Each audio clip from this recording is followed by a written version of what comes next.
Mesdames et messieurs, merci de votre fidélité à Télé 50. Bienvenue à Ça fait débat, votre émission. Alors, l'actualité, c'est plusieurs sujets, mais on en a retenu quelques-uns. Le parquet général de la République n'a reçu aucune plainte contre inconnus, ni des individus émanant du président Joseph Kabila. Il s'agit plutôt d'une dénonciation portant sur des faits. Mise au point faite par le procureur général Flori Kabange-Numbi. On en parle dans Ça fait débat avec des invités. Autre sujet, c'est la tenue du dialogue qui continue à faire du bruit.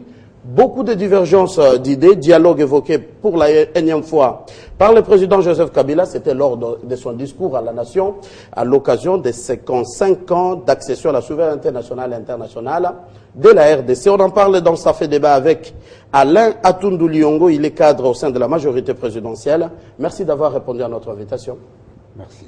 Et à vos côtés, Papi Tamba, humble serviteur, membre du PPRD. Monsieur Papi, excusez-moi et bienvenue. Merci, monsieur Mathieu. Face à vous, deux porte-parole du Front, bien sûr, parti de l'opposition. Honorable Jolino Makelele, vous êtes porte-parole de l'UNC. Merci d'avoir répondu à notre invitation. Et à vos côtés, c'est monsieur Nicolas Lenga, lui, le porte-parole de l'Envol, secrétaire national en charge des communications. Merci d'être là. C'est moi. Alors, l'actualité commence. Beaucoup de sujets, mais commençons par les discours des chefs de l'État. J'aimerais commencer par l'opposition, Jolino Makelele. Vous, comme opposant, le chef de l'État a donné la précision, disant oui au dialogue, peut-être dans les jours à venir, mais sans une quelconque médiation de la communauté internationale. Comment ça résonnait dans vos oreilles, vous, de l'opposition? C'est pas dans les oreilles de l'opposition que cela a résonné d'une manière tintamarresque, mais c'est plutôt dans les oreilles des Congolais. C'est-à-dire que tous ceux qui ont dû espérer, et nous étions un certain nombre, qui se sont mis à rêver que par un élan patriotique, et ne voyant que ce qui est dans le serment, dans son serment, l'intérêt général, le président de la République allait surprendre les gens en disant peut-être, voilà, j'accepte que les engagements qui ont été contractés par la République démocratique du Congo ou qui ont été sollicités, la résolution 2098 qui était sollicitée par la République démocratique du Congo en mon nom et qui demandait au représentant spécial du secrétaire général des Nations Unies de promouvoir le dialogue. Et là, il ne nous faut pas des dictionnaires pour savoir... Ce n'était pas une obligation. Non, je dis... Un vœu de promouvoir le dialogue. C'est un peu comme nous envoyer des drones ou mettre la MONUSCO à notre côté, c'était un vœu. Vous voulez me dire ça? Ce sont des résolutions du Conseil de sécurité. Il ne faut pas les prendre à la légère, s'il vous plaît. Et donc, certains ont pu rêver en disant, bon, dans un élan ne tenant qu'à l'intérêt général, il aurait pu faire ça. Mais non, c'était... En fait, nous étions convaincus qu'il ne pouvait pas aller autrement. Parce que l'intérêt de la majorité, aujourd'hui, c'est de faire en sorte que le président Kabila reste au pouvoir, quoi qu'il en coûte et coûte que coûte, au-delà du 19 décembre 2016. Et que donc, il devait verrouiller tout ce qui pouvait faire en sorte qu'on puisse arriver à cette époque. Donc, en d'autres termes, s'il vous plaît, en d'autres termes, je vous pose cette question. Dialogue, oui, avec la communauté internationale, l'UNC serait partante? Mais non seulement ça, mais il y a aussi un problème d'opportunité. Nous sommes en politique, ce n'est pas un jeu d'enfant. Nous savons qu'est-ce qu'il y a derrière la tête des gens de la majorité. C'est parce qu'ils veulent glisser, qu'ils veulent nous amener à ce dialogue-là. Et nous disons, nous l'avons réclamé ce dialogue-là. Nous avons même créé une coalition pour le vrai dialogue. Avec le grand V était porté par notre porte-parole, Steve Mikaï. Mais maintenant que le pouvoir n'en a pas voulu, il a fait les concertations.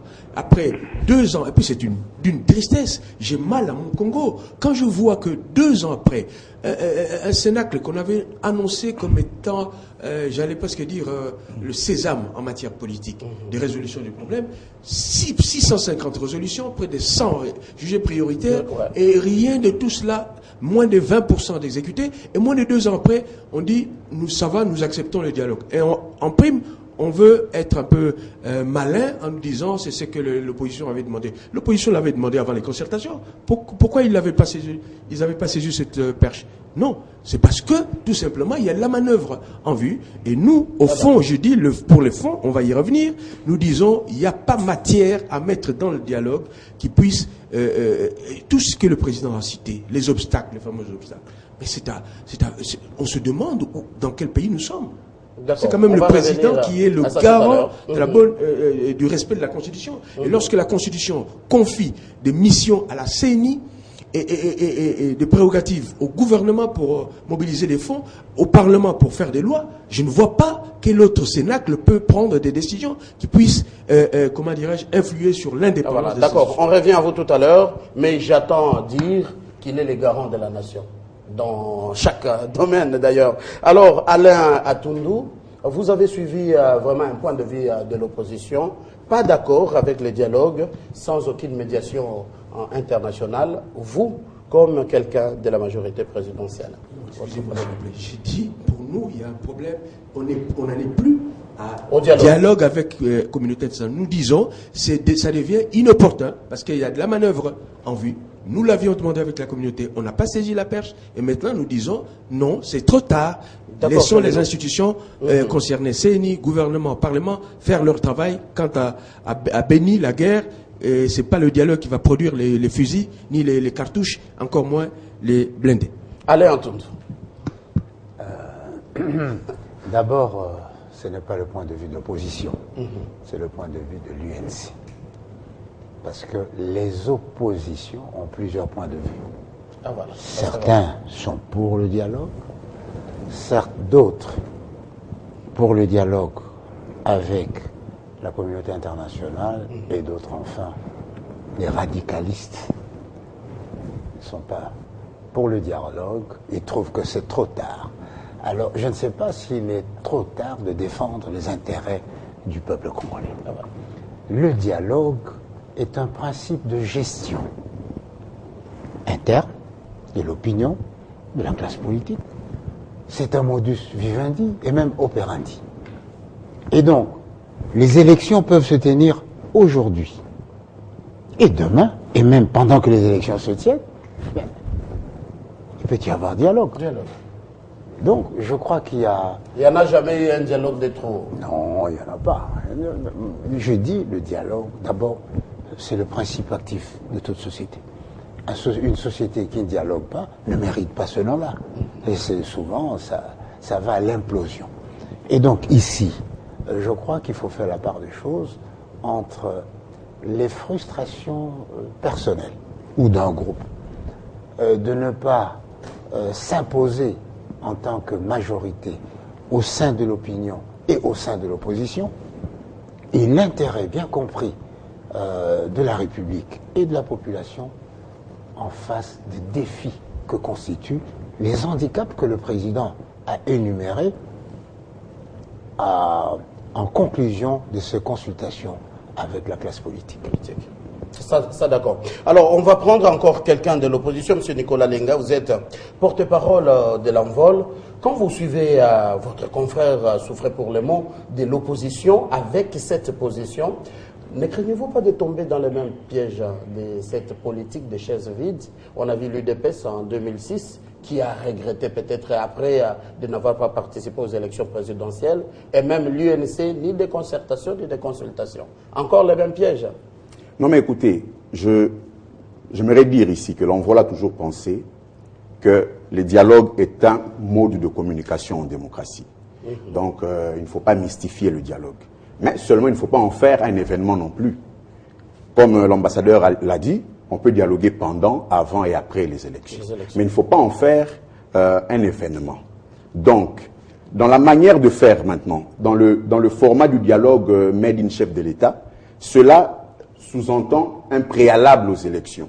Et une conditionnalité avant les élections. Un préalable aux élections. Le mot est clair. Et cela nous permet d'affirmer ce que nous avons toujours pensé, que c'est un dialogue pour favoriser un glissement, donc le maintien du chef de l'État au pouvoir, et à la clé de ces dialogues, comme d'habitude ici au Congo, un partage. J'aimerais savoir pour les milliers de gens qui nous suivent, Comment, à l'issue d'un dialogue, le chef de l'État peut rester au pouvoir? Comment? Par quel mécanisme? Parce que les gens nous posent cette question aussi. Oui, mais pour commencer, il faut se poser une question fondamentale. Nous, à l'envol, on se la pose et on mérite que la majorité nous donne une réponse. Qu'est-ce que le chef de l'État et sa majorité reprochent aux résolutions des concertations? Ça, c'est la première question et la grande question. Jusque-là, on n'a aucune réponse. En vue des points énumérés comme points qui pourraient bloquer la suite logique des événements politiques au Congo, dans l'adresse du chef de l'État, mais il vient encore nous asseoir dans notre conviction. C'est des domaines qui relèvent techniquement à la CENI.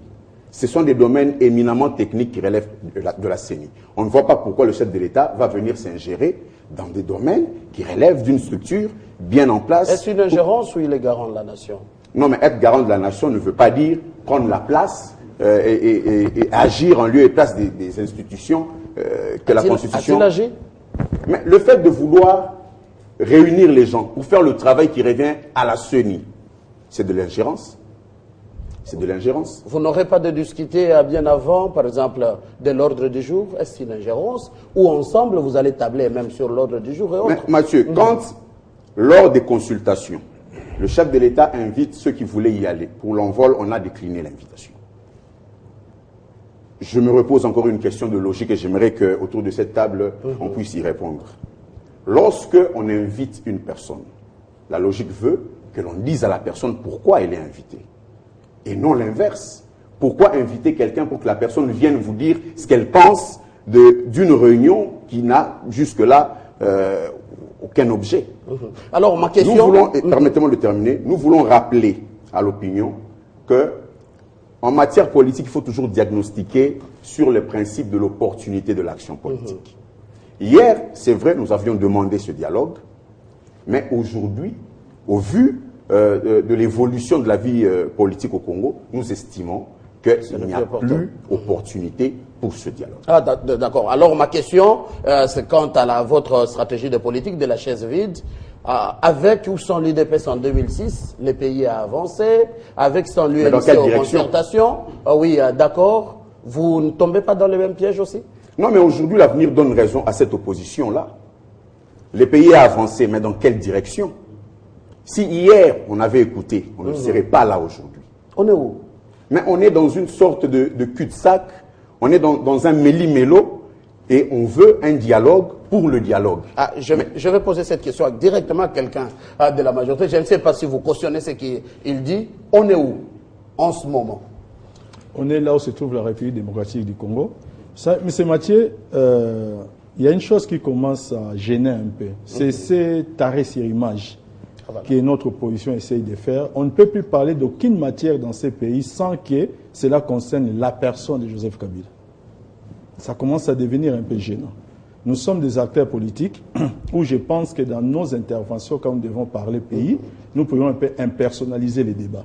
Ça donnerait un peu d'élégance à notre manière de faire la politique.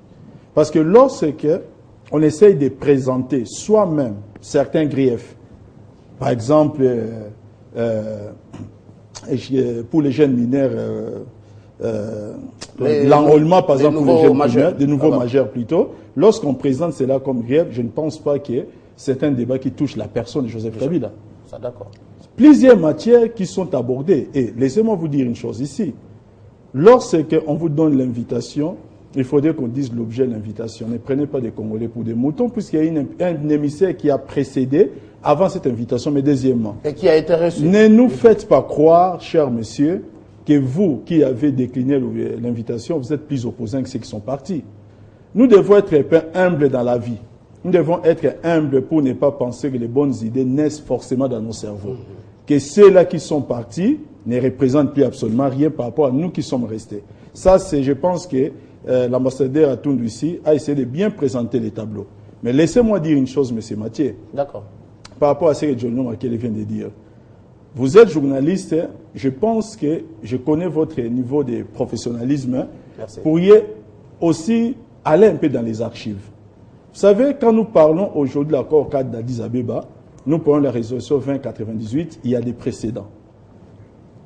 Avant d'arriver à cette étape, il y a eu des négociations. Et je me rappellerai très bien, avec l'ambassadeur Atundu ici, en face, il y avait mon ami Joino Makele et puis Fumutoto, dans une chaîne concurrente, où lorsque nous étions encore en train de négocier cette étape, mais nos amis ont fustigé cela, gravement.